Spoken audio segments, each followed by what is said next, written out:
sabemos la historia que sus 2-3 amigos no pudieron acompañarlo a orar toda la noche.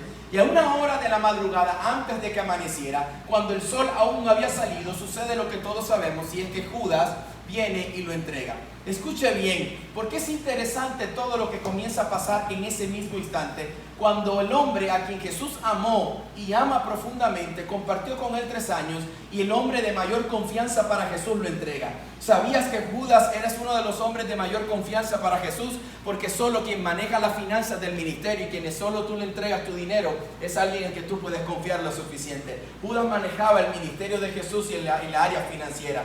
Y quien entrega a Jesús es uno de los hombres a quien Jesús le había otorgado la autoridad y la potestad de administrar su campaña, sus eventos y el dinero que Jesús tenía. Escuche bien, ese hombre vendió a Jesús, traicionó a Jesús.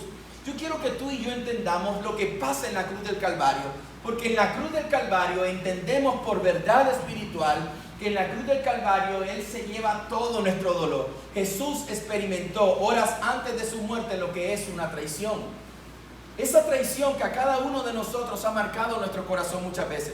Porque algunos de nosotros hemos sido traicionados por un amigo, por la persona que amamos, quizás por un familiar. Y por qué no pensar que un día fuimos traicionados por nuestro cónyuge, por nuestro esposo o nuestra esposa, quizás por nuestro padre, quizás por nuestro mejor amigo, quizás hasta por nuestro mismo hermano. Y ese dolor profundo ha marcado nuestra vida para siempre. Por eso Jesús en la cruz del Calvario tiene todo el poder y toda la autoridad para sanar nuestro corazón. ¿Sabes por qué? Porque Él también entiende lo que es una traición. Jesús experimentó lo que es ser traicionado por quien amaba. Él entendía. Tú me dirás, pastor, pero eso es parte del propósito de Dios. Aunque hace parte del propósito de Dios, con mucha más razón entendemos de que estar preparados para la traición nunca lo seremos. Y Jesús entiende lo que es estar traicionado. Aquel Judas llega, besa su mejilla y todos sabemos qué es lo que se desencadena a partir de ese instante. Jesús es apresado y es llevado a un juicio que tenía que ser solo en la noche, porque políticamente los sacerdotes no estaban autorizados por el imperio de Roma para hacer un juicio de muerte. Hacían juicios de orden espiritual y de orden moral para ser apresados, pero no juicios de muerte. Así que lo llevan, y todo el Sanedrín, todo el equipo de todos los líderes religiosos de la época apresan a Jesús, a él, todo este complot, y se lo llevan preso a aquel lugar. Y en aquel lugar comienza todo aquello que conocemos nosotros como la pasión de Cristo. Cuando Jesús está allí, comienza el sumo sacerdote y le hace una pregunta: ¿eres tú el Hijo de Dios? La Escritura enseña, la Biblia nos dice que esa expresión, Jesús dijo, yo no lo he dicho, lo has dicho tú, es la afirmación de una verdad de quién era Jesús. Él era el Cristo, el Dios en medio nuestro. Y escuche bien, esa afirmación procedió a la ira de todo el Sanedrín que estaba en aquel lugar. La historia dice que había más de 120 sacerdotes en un juicio para que fuera válido cuando había un rango de alto poder, porque estaban enjuiciando a un rabino y a un hombre que tenía toda una sociedad en pos de su apoyo y de su compañía. Así que había más de 120 hombres en ese lugar haciendo un juicio a un hombre solo, que por supuesto era incorrecto y legalmente no era válido. Así que ahí está Jesús amarrado, preso, encadenado, y aquella expresión de afirmación de quién era Jesús desató la ira y el fervor de todos esos sacerdotes que estaban en este lugar. El sumo sacerdote, la historia dice que el sumo sacerdote golpeó su rostro fuertemente, porque para los judíos, escuche bien, para los judíos la afirmación de Jesús, que Él era el Cristo, era una ofensa y era completamente una aberración a su fe. Y entonces aquel judío levantó su mano y golpeó su rostro tan fuerte como pudo desarrollar toda su ira sobre él. La Escritura dice, y la historia dice, que uno a uno de esos sacerdotes comenzaron a golpear el rostro de Jesús. Uno a uno en fila comenzaron a golpear el rostro de Jesús. ¿Podrás imaginar 120 hombres golpeando el rostro de Jesús? ¿Podrás imaginar que al número 20 los pómulos de Jesús ya estaban completamente hinchados? ¿Podrías entender que al número 30 el tabique de Jesús tuvo que haber roto? Los dientes su mandíbula tuvo que ser movida. La Escritura enseña en Isaías capítulo 53 que no hubo parecer en él, ni belleza para que le adoremos. Cuando dice que no hubo parecer en él, es que su rostro fue todo desfigurado. El rostro de Jesús por cada uno de esos golpes fue desfigurado. producto de la ira de aquel equipo, de aquel grupo religioso que no entendió y que para ellos fue una blasfemia completa. Y uno a uno fue golpeando el rostro de Jesús hasta destruir su rostro. Puedes imaginar todo su rostro hinchado, destruido. La Biblia dice que no quedó parecer en él para que le reconocieran. ¿Habías leído eso? ¿Entiendes lo que implícitamente lleva esa expresión bíblica? Dice, no quedó parecer en él. Su rostro fue completamente destruido. El dolor de un tabique roto. Y allí uno a uno, es más, la Biblia dice que aquellos sacerdotes llegaban, Jesús era un hombre de barba, producto de ser nazareno, y dice que arrancaban su barba, jalaban su barba, escupían su rostro. Dice que escupieron el rostro de Jesús. Podrías estar expuesta a una humillación tan grande. Y lo mejor de aún es que en ese momento donde hay dolor, donde uno a uno golpeaban el rostro de Jesús, escupían el rostro de Jesús, golpeaban el rostro de Jesús, arrancaban sus barbas. Lo impresionante es que el hombre que yo amo y al hombre que le he entregado mi vida completo dice que no pronunció ninguna palabra por amor a ti y por amor a mí. Jesús dice que enmudeció. Jesús tenía todo poder para abrir su boca y orar para que fuego del cielo cayera, pero dice que enmudeció, no usó su poder, porque si ese era parte del plan, ahora entiende algo antes de este momento. ¿Recuerda cuando Jesús estaba orando en Getsemaní, que dice que su sudor eran como gotas de sangre? Por supuesto que lo era, la presión. Hay un hombre médico anticristiano que durante muchos años decidió levantar un estudio científico para demostrar que ningún hombre humanamente podría vivir todo el proceso de cruz como Jesús lo hizo. Y este hombre investigó todo su equipo de investigación y terminó al final convirtiéndose al Evangelio y entendiendo todo. Y dentro de su libro ese libro se llama Solo por Amor, de Telmo Salas, se llama así. Igual yo voy a buscar la referencia, se lo voy a dejar a su pastor para que lo pueda mandar por cadena y puedan adquirirlo. Es muy económico, por cierto, ese libro, porque está todo el estudio investigativo desde la ciencia de cómo alguien puede soportar y vivir todo lo que Jesús vivió. Termina convirtiéndose, pero dice algo que me llamó la atención, que traigo como referencia, y que claro que sí es posible sudar sangre cuando en medio de tanta aflicción del hombre el sistema circulatorio entra en una convulsión, tus poros se abren y tú comienzas a botar sangre. Que la Escritura dice que en Getsemaní la presión de saber de que iba a morir Jesús lo llevó a que su sudor fueran como gotas de sangre, dice la Escritura. Ahora, si yo creo que Dios me prospera, tengo que creer que Jesús en medio de la aflicción y del dolor también había. ¿Por qué? Porque la angustia de saber de que iba a venir los momentos más difíciles de su vida, pero por amor. Ahora entiende que ahora está frente a todo un grupo de sacerdotes, han golpeado su rostro, han destruido su rostro, han lacerado todo su rostro, y Jesús está ahí sin pronunciar una sola palabra. ¿Sabes por qué? Por amor a ti y por amor a mí. Yo puedo imaginar a Jesús recibir cada golpe, y yo puedo entender cómo Jesús, mientras golpeaban su rostro, se venían los cuadros de cada uno de los rostros de la humanidad por la cual ama y por la cual tenía que morir. Y yo sé que dentro de esos rostros estaba el mío. Yo sé que si antes de nacer ya Jesús me amaba y Jesús estaba dispuesto a morir por mí. Jesús sabía, y cada rostro que producía dolor, y aún quería él poder negarse a esa realidad, entiende que no importa si me toca vivir esto, si un día un muchacho le llamarán Harold, nacerá el 15 de abril de 1979, por él solo necesitaré estar en este lugar, pues me quedaré aquí sin pronunciar una sola palabra. Pero no solo fue por mí, también fue por ti, por amor a Jesús, dice la Escritura, que no pronunció ni una sola palabra. No contento con eso, escúcheme bien, Jesús es llevado preso y es tirado en una celda aquella noche antes de ser presentado de Caifás o Potifar. Escuche bien, y allí estaba Jesús, lo llevan a una celda. ¿Cómo puedes dormir en una celda cuando tienes el tabique roto y todo tu rostro está completamente destruido? No hubo parecer en él. Así fue.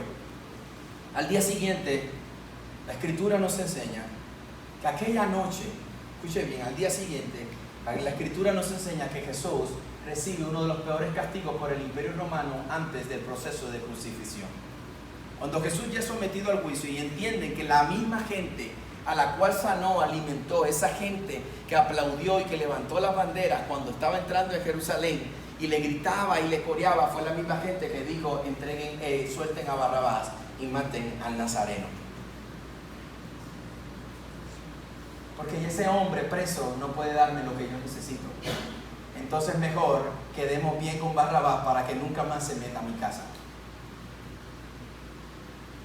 Condenen al rey de los judíos y suelten a Barrabás.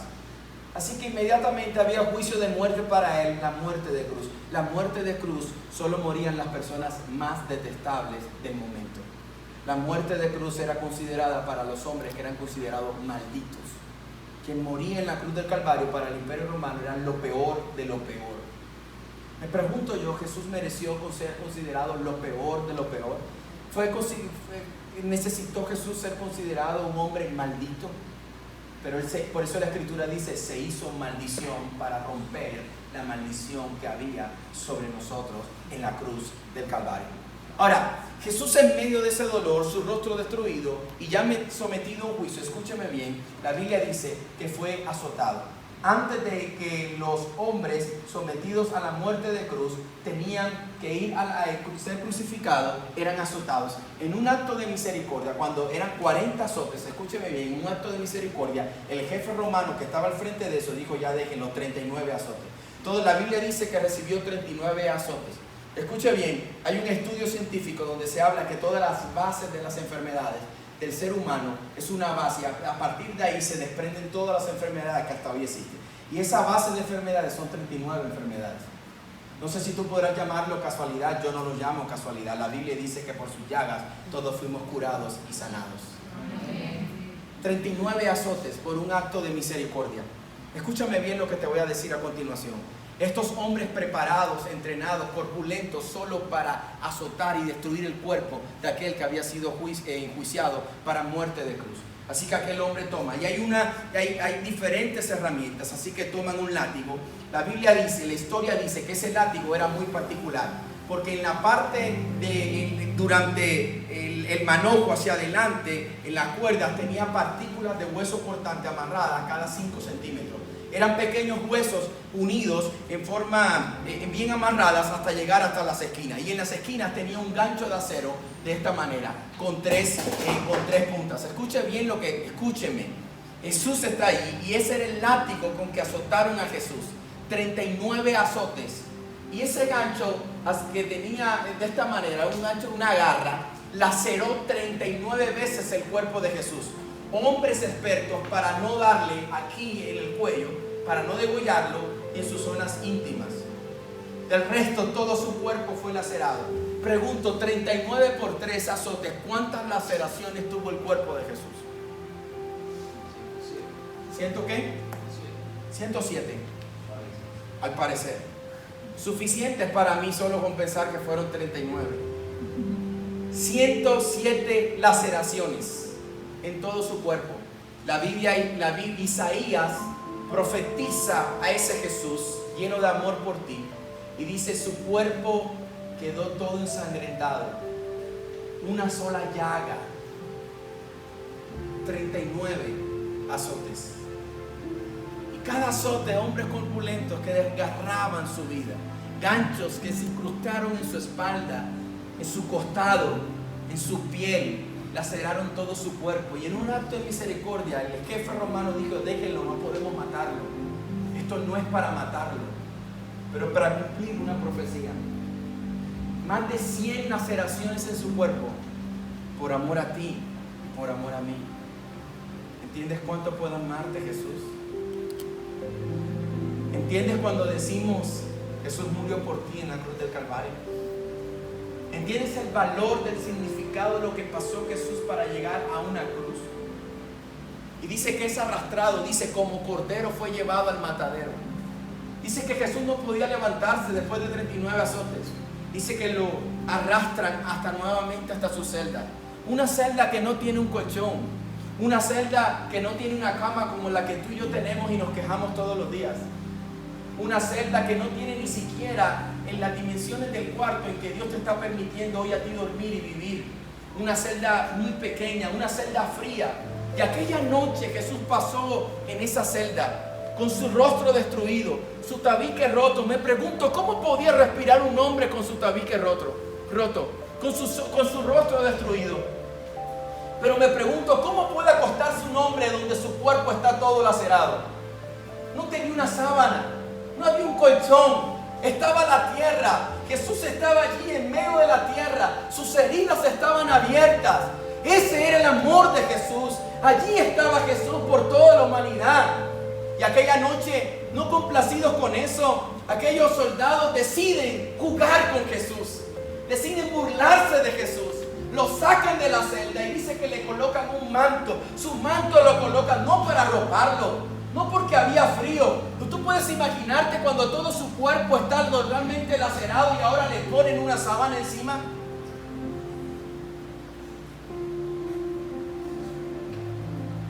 Puedes imaginarte que aquella noche, con el tabique destruido, su rostro destruido, su cuerpo lacerado, aquellos soldados comienzan a jugar por el rey de los judíos y le hacen una corona de espinas, porque todo rey tiene una corona.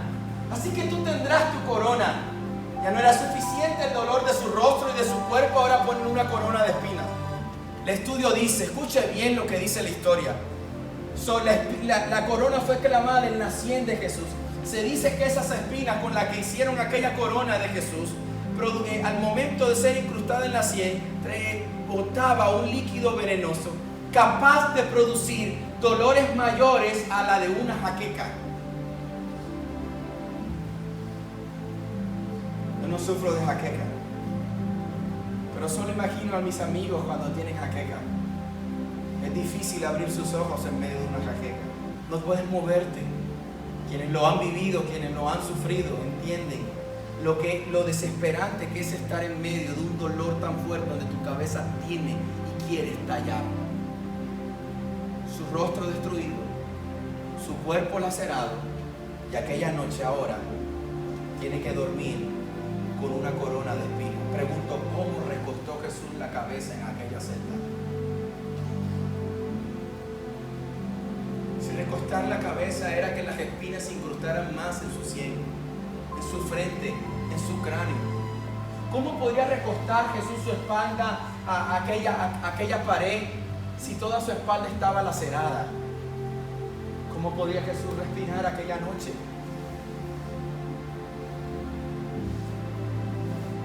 Lo suficiente con eso, Jesús amanece y ahora a Jesús le toca caminar lo que se llama el camino al Gólgota o a la calavera,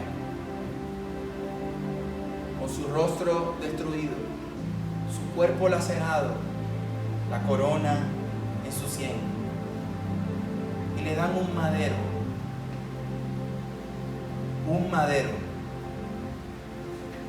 ¿Sabes cuánto pesa ese madero? Un madero rústico, sin lijar, sin barniz. Y ahora tiene que caminarlo más de 2 kilómetros en una montaña inclinada hacia un lugar llamado el Gólgota, la calavera. A plena 12 del día, donde el sol está inclemente, la tierra, el suelo emana el vapor y el calor más fuerte de su vida, su rostro destruido, su cuerpo lacerado, y ahora tiene un madero.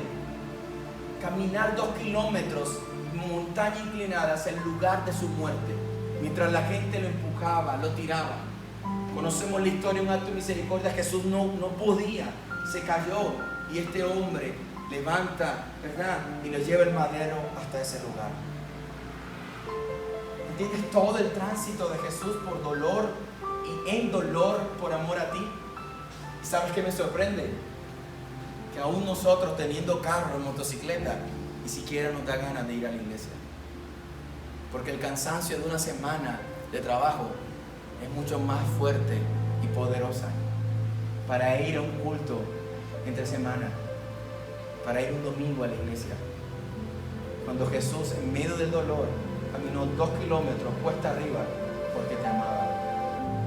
Para nosotros nos mueve la iglesia 1 metro y 1 kilómetro y se acabó la iglesia para nosotros.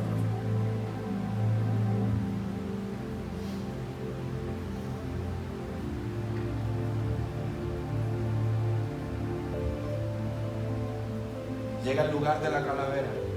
el Gólgota. Jesús es crucificado. Clavos de más de 12 centímetros son incrustados en su cuerpo, sus pies, su cuerpo es levantado desnudo. Desnudo.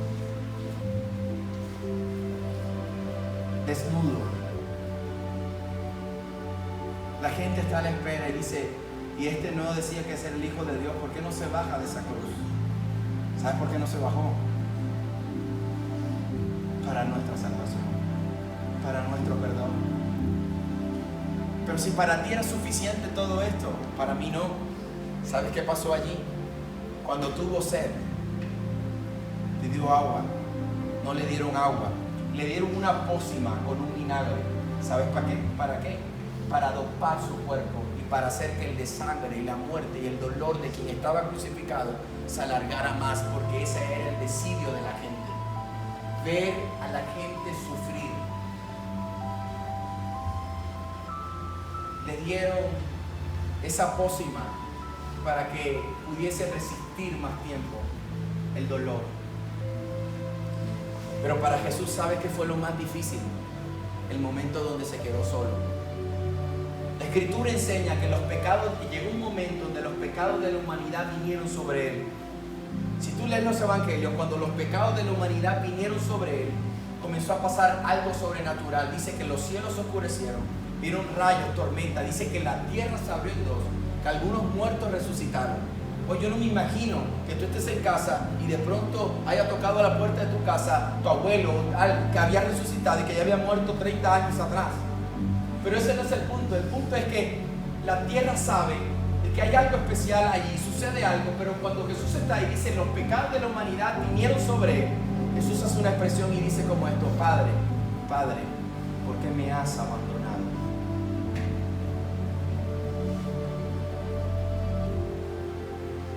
El dolor más grande de Jesús como hijo fue sentir lo que es el abandono de un padre. Yo no he sido abandonado por mi padre.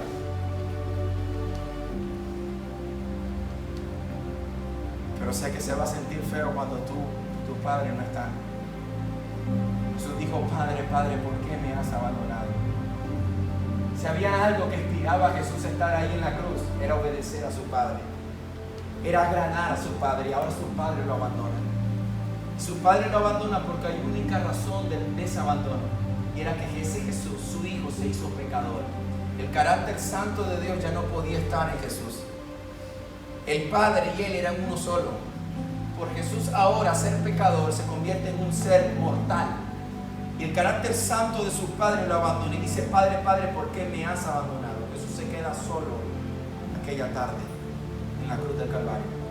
Jesús sabe lo que es quedarse solo. Jesús sabe lo que es el desprecio de la gente que no fue leal a ti. Jesús sabe lo que es el dolor. Jesús sabe lo que es la angustia. Jesús sabe lo que es estar solo. Jesús sabe lo que es ser abandonado por su Padre. Jesús te entiende.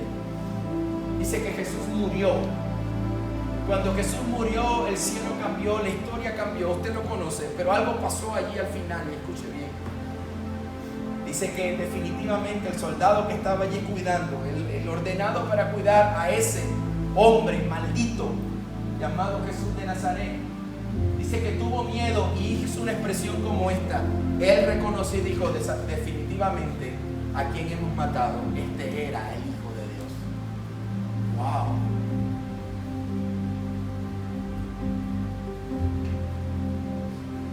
Pero para asegurarse que estuviera muerto, sucedió todo lo que todos sabemos. Y es que una lanza fue incrustada en su costado. Porque la profecía decía que no podían partir sus piernas. A los otros dos ladrones les partieron sus piernas por si amanecía al día siguiente no pudieran escaparse si estaban vivos y estar ahí arrastrados. Pero Jesús, la profecía dice que no partirían un solo hueso de él. Entonces aquel hombre aseguró y clavó su lanza en el costado. Dice que una gota de sangre de Jesús sanó su vida, liberó su vida para siempre. Pero escuche bien, en aquel orificio, el fluido que de aquel costado brotó de la vida de Jesús era un fluido que combinaba sangre y agua al mismo tiempo.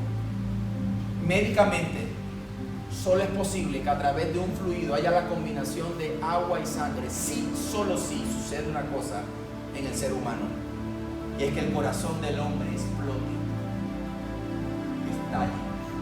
Cuando el corazón del hombre estalla, el fluido se combina con líquido, agua y sangre al mismo tiempo. El corazón de Jesús explotó antes de morir, de presión, de dolor y de pecado, por amor a ti y por amor a mí.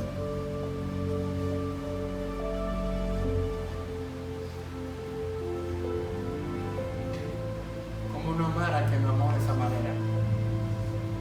¿Cómo no servir al que entregó su vida por mí de esa manera? ¿Cómo no seguirle si soportó todo? ¿Cómo no adorarle? ¿Cómo no vivir para Él? ¿Cómo no entregarme? ¿Cómo no desesperarme en medio de cada reunión y cantarle? ¿Cómo no hacer mi esfuerzo máximo si Él hizo mi esfuerzo máximo? ¿Por qué abandonarlo si Él dijo que nunca me abandonaría, que estaría conmigo todos los días de mi vida? ¿Por qué abandonarlo? Nadie más me amó como Él me ha amado. Ninguno de mis amigos en mi adolescencia me ha dado tanto de lo que Jesús me dio. Cuando yo entiendo todo lo que Jesús vivió por mí y para mí, yo no quiero abandonarlo. Él lo es todo para mi vida. Puedo cantarle, adorarle, servirle. No soy el mejor, no seré el más perfecto. Tengo un montón de errores. He querido renunciar, he querido abandonarlo, sí, por supuesto, pero cuando recuerdo que Él me amó y lo que sufrió para yo poder tener vida eterna, ahora por su llaga fui curado. Ahora en la cruz del Calvario la Biblia dice que Él muere. Dice que va a las profundidades del infierno, va al infierno. Dice en Colosenses capítulo 2, verso 14, verso 16, dice que el acta de decretos que me era contraria, la anuló la cruz del Calvario, triunfando sobre todo principado, toda potestad, sobre toda hueste del enemigo, triunfando sobre ellos en la cruz. ¿Sabe qué está pasando? Que durante esos 3 días que Jesús estuvo en la tumba, Jesús fue al infierno, porque murió como hombre, y mientras se encontró una gran fiesta en el infierno, Satanás estaba feliz con todas sus potestades y demonios diciendo: hemos matado al Hijo de Dios, el mundo ahora nos pertenece, no soy ahora el príncipe, ahora soy el rey de este mundo, la muerte ahora me pertenece, esta humanidad me pertenece. Lo que no entendían era que segundos después, en la gran luz entraría a las profundidades del infierno, era la persona de Jesús cuando visita el Hades y dice que tiene un encuentro con Satanás, y entonces dice que el acta de decretos que me era contraria, escuche bien, los que son abogados saben lo que es un acta. Un acta es fírmese y cúmplase. Jesús tomó las llaves, visitó al diablo y le dijo: ¿sabes qué? Pensaste que me había matado, pero ahora sucede algo, y es que yo tengo poder sobre la muerte. Yo soy la misma vida, yo soy el camino, yo soy la verdad y yo soy la vida. Y entonces el poder de la resurrección, y cuando Jesús resucita, lo que está diciendo es que tengo poder ahora sobre la muerte. O sea, lo único que hacía que el hombre se separara de mí y que el hombre, mi creación, no estuviera conmigo, era la muerte, producto del pecado. Pero como yo ahora también venzo a la muerte, ni el pecado tiene poder sobre la humanidad. Y el acta de decretos que me era contraria, Jesús la anuló en la cruz del Calvario. ¿Sabes cuál era esa acta de decreto? Producto de mis pecados. Yo me imagino a Satanás teniendo una acta diciendo: ahora sí, Harold Encinares me pertenece. Es un chico de 14 años. Tiene problemas de identidad. Ahorita está rodeado de amigos llenos de delincuencia y droga. Está aburrido de su padre. Odia profundamente a su padre. Ama profundamente a su madre. Siente una gran responsabilidad por sus hermanos. Pero ahora me pertenece. Por tanto, tú y tú ahora comenzarán a hacer esto. Y morirá. Y esto. Y no entraremos a la droga. No tendrá sentido. Quizás en esa acta de decreto al final decía: y voy a hacer que se suicide, voy a hacer que mate a mucha gente. No sé cuál era el final de la historia que Satanás había escrito, para mi vida. Esa acta de pecado, esa acta que me era contraria, solo me decía que era merecedor de muerte, de destrucción, de dolor, de maldición. Y Jesús vino, le quitó el acta de decreto que me era contraria y dice que la arruinó. En la cruz del Calvario la arruinó, la rompió por completo. Y ahora dice, esa acta de decreto que fue comprada con precio de sangre, con la sangre derramada en la cruz del Calvario, ahora hay una nueva acta. Y esa acta dice que ese Harold Signare, que destinado a muerte, ahora es un hijo de Dios. Esa acta de decreto dice que ahora soy real sacerdocio, nación santa, pueblo adquirido por Dios para anunciar las verdades de aquel.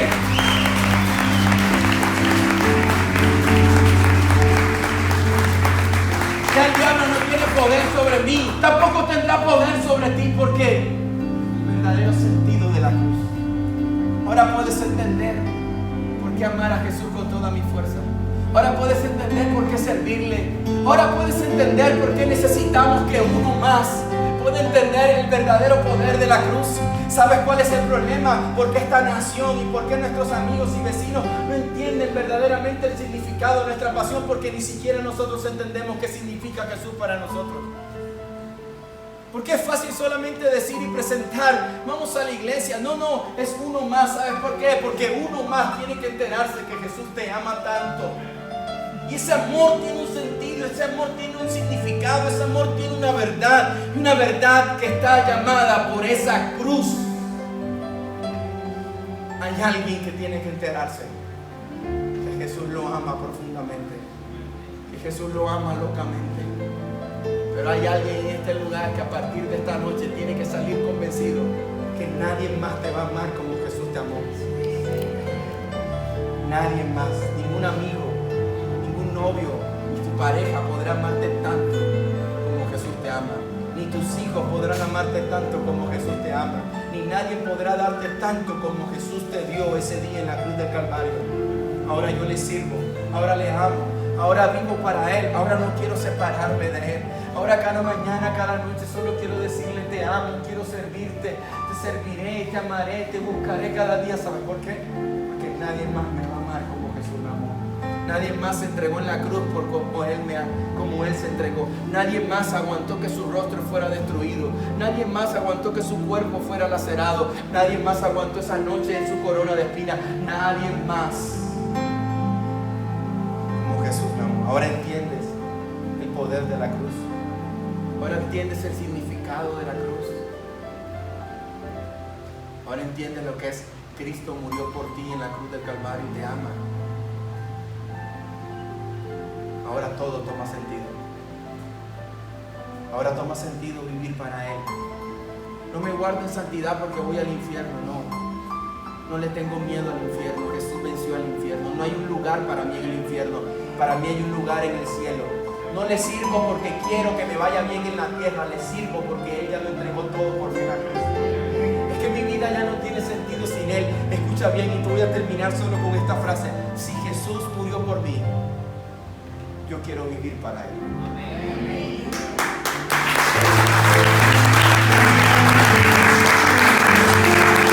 Porque en su muerte yo tengo vida. Ahora entiende que yo quiero vivir para Él. Y quiero hacerlo bien. Quiero hacerlo con alegría.